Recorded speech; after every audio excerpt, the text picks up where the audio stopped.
Okay, so we're here at Audio Group Denmark, and we have two prestigious people with us today, and I'm just going to ask them to introduce themselves and talk about why they are here at Børresen and what do they do and how do they bring value to the company. And we'll start with Flemming. All right. I'm Flemming Rasmussen. I have been in the high-end business for many, many years. Before I started Griffon some 30 years ago, I was also an importer of high-end equipment. I had, brands like Iseki, Credit, Classe, Goldmont, Audiostatic, Martin Logan, and so on. And so from that time, I already knew Lars Christensen, which is the guy you can't see on the screen. And we were doing business at that time. After a while, I started Griffon by accident. And I've always been very interested in high-end audio or high fidelity, and spent all my money as a kid, trying to get a new tape recorder, a new pair of speakers, and at some point, of course, I got curious about what was happening when you make different changes to it. And after a long time, I learned that changing something was not necessarily an improvement. It's very, very easy to make something that makes a difference. Mm-hmm. And I think it's a very central issue in high-end audio that people are listening for differences rather than improvements. But then I started importing, basically because that would be one way to keep this interested in audio on a financial defendable level, because I could import the products and play with them, and I enjoyed it. And I would sell some products. Then Griffon started up. It started up as an experimental product. It was a head amp, and it was a one-off production thing. I was just curious to see how far can we take this if it doesn't matter what it's going to cost. Mm-hmm. And we made this exceptional little thing, and it was revealing things about the cartridges I'd never heard before. And I suddenly understood that noise and so many things was masking the information on recordings. And that is still a truth today. And Griffon got started, and I was there for the first 30 years. And then I retired and had a picture in my mind that, okay, I'll walk around as this nice old man, I'll do a little bit of painting and fishing and all that. But despite that, you get older and maybe your legs and your hearing is failing you. I found out that my need and my ability to be creative was as strong as ever. And now we talk about creativity. I have a different background than Michael because I come from the Art Academy. So I think very much in visuals. And I move on instinct and intuition rather than facts. I've never known anyone that knows so much about the technology behind our business as Michael does. But one day, I was lucky that I got this call from Lars, and he said, "Why don't you come and play with us? It's not good for you to walk around doing nothing. And we are having a lot of fun. Come and play with us." And I thought, well, sounds interesting, and I was kind of ready for it, and went up and I saw this. And I had met Michael briefly a few times before, and I had no idea what they were doing up here. And I was just so impressed, and I still am, because I'm still learning about what's going on. Mm-hmm. And from my previous experience in the business, we were refining technology to the point, where it would justify that we make these expensive products. But in this company, rather than refining the technology, they're actually developing new technologies. I mean, they are going where no one went before. And that is very, very impressive. And it's also very inspiring. So Michael has his engineering background, which is kind of, like a very, very different mindset than from what I come from. Mm-hmm. I mean, he's so much in control of the facts and the laws of physics, and he knows audio from the technical side better than anyone I ever met. Mm-hmm. So the idea that we could do something together would, seem impossible, but it wasn't, because there was this respect. I was afraid that with his gift and his qualifications, he would think that, well, this guy, he doesn't know shit about it. He's just moving on instincts, and he's thinking in visuals and all that, but that was not the case. So I earned Michael's respect, and he certainly got mine, because he knows, he can explain a lot of the things, that I can just see it's there, but I don't know why. Mm-hmm. And the business they're running here impressed me, because, I've been running with them for so long, so I know something about running a company. Mm-hmm. But I had no idea that this company was so different in nature, because they're doing some things here that I think not enough people know about. Mm-hmm. They're really, really innovative, and most of all, they have the guts to do things, without any guarantee of success at all. They just trust their knowledge and their path, and they hold on to it. So it's a pleasure. I'm really proud to be part of it. Great. Me? And Michael, the engineer. Yeah. Just a brief interruption, esteemed viewers. As you may know, I'm Tom Martin, Chief Content Officer of The Absolute Sound. We have a new product. It's on the Substack platform, and we're going to do some interesting things with Substack. First of which is reader questions and answers. Each Monday, readers will submit questions. We'll pick the most interesting ones, and we'll answer the questions on Friday. We'll also have early access to articles and special blogs that don't appear anywhere else. We hope you'll join us. It's only a cost of a cup of coffee per month. Just check on the screen or in the show notes below. Thanks. And now back to the show. I have been in business with Lars for 20 years, 20 odd years or something like that.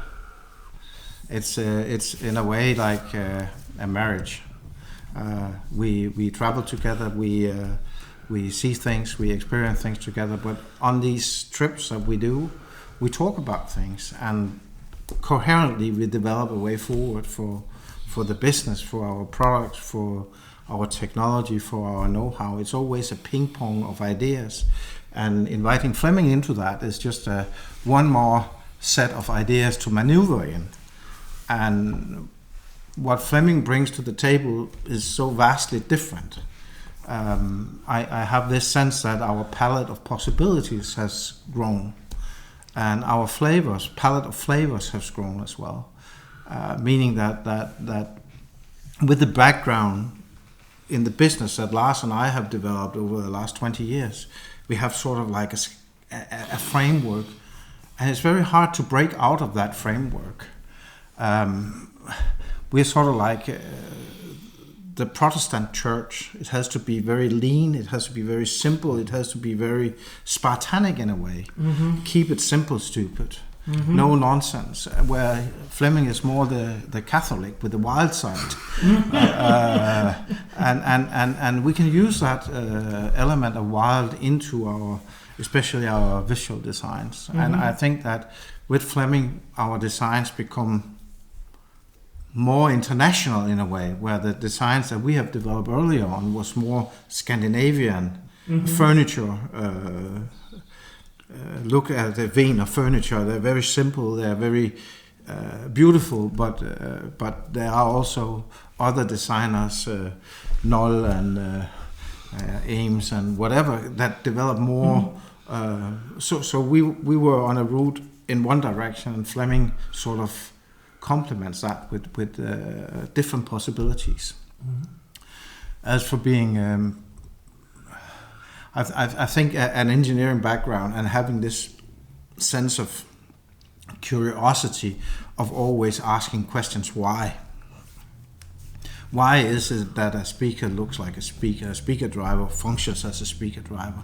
It's been 100 years and hardly anything has changed. Why has that not changed, where some other elements that employ magnets and power and copper and coils have changed immensely? I mean, if you take a electromotor from the 19th century, the first ones that Nikola Tesla did, and compare them to the engines or the motors that are in a Tesla car now, you see they're totally different, both in the way they work, in the way they look, and how efficient they are, and how good the performance is. Why has that not come into our industry? So I think that there's always elements from other industries, and if you just follow along and say, that was a good idea, that was a good idea, then you have a sort of like a template to build in all these things that all the other crazy, bright-minded people around develops into other industries and put that into ours. But I think if we talk about speakers, I think one basic thing that there's sort of like a separation of functions. There's one company making speaker drivers and another company building speakers and marketing them. And the problem is that what is good for a producer of a speaker driver may not be very good for performance. His goal is not necessarily to create the best performing speaker, but his goals is how cheap can I make it? How few do I get back? How robust can I build the design? He would hate, the speaker driver manufacturer will hate that everything burns. That's why we have Formula One, where engines are pushed to the limit, where this shiny bit of gram in the piston shaft means maybe 5 horses and horsepower more, and a few more here and a few more there, and that's why we have them. And sometimes they don't even cross the finish line because they go up in flames. But that's what happens when you push technology to the boundary. And our industry has not been pushing technology to the boundary for a long time, for many years. Because it's been a good business and it's been an easy business. We built the amplifier, we designed, we put it in a new box, we improve it a little bit, and then we have a new product. But this really flipping the boat over and say, does that really need to be done that way? And what about this? Does that really? And I think every time you take an approach like that, you create results. But you also create ideal results that are not really performing well, so you have to throw them out. But every time you do that, you learn something. And when you learn something and you put it into the next iteration, you gradually push the performance. And I think this is what we are good at. And I think that we are now, with this team we have here, also good at putting an exterior look to things that are extraordinarily good. Yeah, and that sort of brings up my second question, if I might. Lars was kind enough to let me listen to the M1 prototypes, which I think sounded amazing. But also in that room were 2 new AVIC pieces that I think the chassis, if I'm not mistaken, has been partly some of your work. Flemming. The cabinet? And it's got, I wish maybe we'll put up a picture in the video, but it's got this beautiful sort of copper and matte black design that's really beautiful. Can you talk a little bit to that new integrated amp and those 2 new pieces, as well as the M1, and how maybe that's starting to show a little bit of the collaboration with Flemming and Michael together? I think that amp is the first where there's a full-fledged corporation, and it's our corporation is really very simple, We often meet for a lunch, and then Flemming has a little notebook. And then he shows me, I have this idea, I have this idea. And then he takes a photograph and sends it to me. And I start some CAD work. And I do an iteration and rendering. And then we meet again and have another lunch or a coffee. It can also be a coffee. But then these things sort of like build on until we have a product. And my layering of that is the creation of something that is producible and that is honoring the need for ESD and EMC and shielding and all that needs to be in a box. And then most of the visuals of that amp is basically Flemming's hand in there. Okay. I think an important point is that when you look at this product, you will not say, okay, this is Flemming's part, this is Michael's part, or something like that. I mean, it's not a Frankenstein like that. I think that I serve my purpose if I could ask Michael, why don't you do like that? He may not do that, but there can be a third solution. So the product is changing from being my design and his design to be our design. Yes. Yeah. It's almost like a 1 + 1 = 3 situation. Exactly, yes. I mean, if I feel that I'm successful if I bring the best out of Michael. And I think the process that we have is showing that you can do that. But it's not as easy and it is not as common, you know, with so different backgrounds. If we talk about the M1, I think that the amplifier that we have in the new 880 series really deserves some attention. And what really deserves attention is that it's a Class A. But it's not the typical Class A, because people always talk about how much power does it consume, how much. So it's a Class A, but it runs fairly cold. The difference is that Class A is not really an efficiency thing. It's a thing about how well do you manage the switching aspect of the amplifier. An amplifier is Class A if it doesn't switch. If it's always, all output devices are always conducting, then it's a Class A. Typically, Class A's are run with a bias spread that has maybe it's running 20, 25, 30 milliamps. And when the output transistors start to conduct, they start to consume some of that bias current or the current in the bias spreader. And that tends to narrow down the bias spread, and they are conducting less and less and less until the point where they can no longer conduct because they consume so much of the bias current that they run out and they shut down.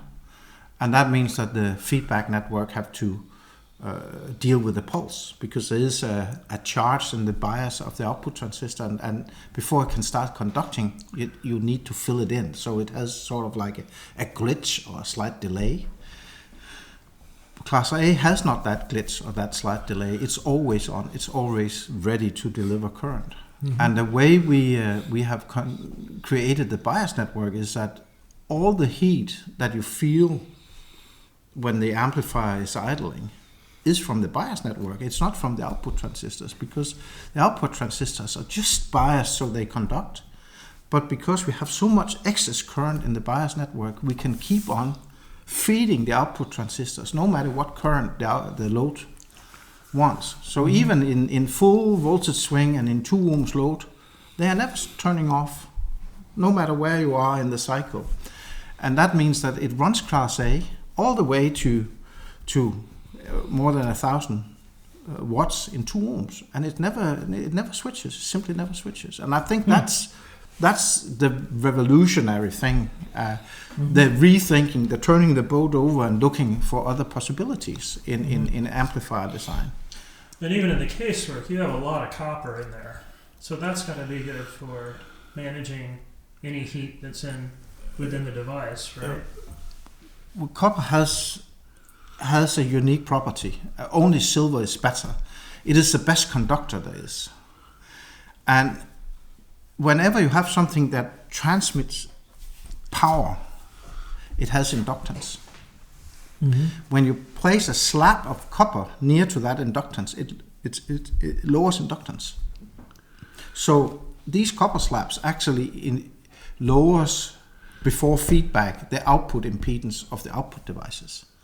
Okay. So you get a better damping factor, you get a faster transient response, you get a lot of improvements in the output device just from placing them on a big thick copper slab. And of course you also reduce thermal compression because the output transistor can get away from with the heat, the transient heat that it gets in music transients. So we hear that both in transients and I assume the dynamics as well. I heard a very dynamic demo from Lars yesterday. You hear that pretty impressive. You hear that in timing aspects. You hear that in transients. You hear that in dynamics. You hear that the box is a very essential part of how an amplifier performs. Okay. Copper slabs are really, really good. Yeah. A little bit expensive, but really, really good. Yeah. Yeah. Well, it looks good too. And as audiophiles, we definitely take pride in, at least I do, in how our gear looks. But I think most of them, and anybody who's married or has a family situation, they want some wife acceptance factors as well. But that's what I mean by this fusion of design team is that we get this more. We get this more international design put into it, a more cutting edge in a way design. It's not. It's less boring than what I would normally do. It's more yeah. It's more Flemming. It's more Flemming. He has more this. He has this wilder side to his design than I do. I'm sort of like the poster boy there, you know. It needs 4 buttons. Yes, it needs 4 buttons. It needs a volume knot. Yes, it needs a volume knot. All these things I can do. Yeah. But this structure of things and how they play together with each other and how the balance should be and stuff like that, I think has improved a lot with Flemming. Not that what I did before was terribly bad, but it was just not at this level. I thank both of you very much for spending a few minutes with us here at the Absolute Sound, and thank you very much for talking about what you're doing. A lot of innovation is what I'm seeing here, a lot of great stuff, and most importantly, hearing a lot of great sound on this trip, and look forward to learning more. Thanks.